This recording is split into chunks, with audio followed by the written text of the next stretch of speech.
Apple's September event is always the biggest one. And this year at the Bill Graham Civic Auditorium, there was lots to talk about. The big news, as it is every year, was the iPhone. This time it's the iPhone 7, or in this case, the 7 Plus.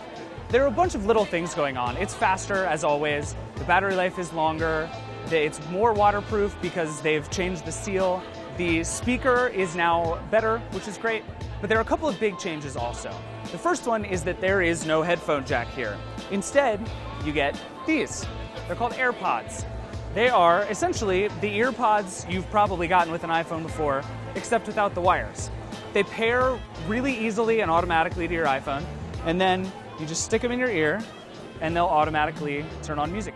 They look kind of silly, but they work. The other big change, and this one I hate, is that the iPhone home button is no longer a button.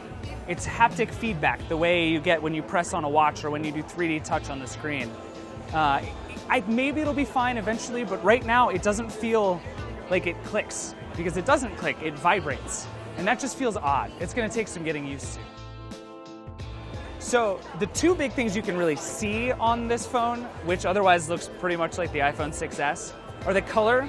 There are two new blacks, both of which I really like, but I prefer this matte one because it doesn't pick up fingerprints quite the same way. And the camera. The iPhone 7 has a much improved camera, a new signal processor, some faster camera taking abilities, it's better in low light, but the 7 Plus is where it gets really interesting. This actually uses two different lenses at two different focal lengths to let you actually zoom from one point to another. It doesn't sound like much, but it gives you what amounts to totally different photos. You can also do digital zoom, which you shouldn't because that's just cropping your photos. It's going to give you much more versatility and control over the photos you shoot. So that's the iPhone 7. It's out for pre-order on Friday. It'll be out for sale next Friday. And it's an upgrade over the 6S. I don't know if it's going to blow everybody's minds, but the black looks really nice.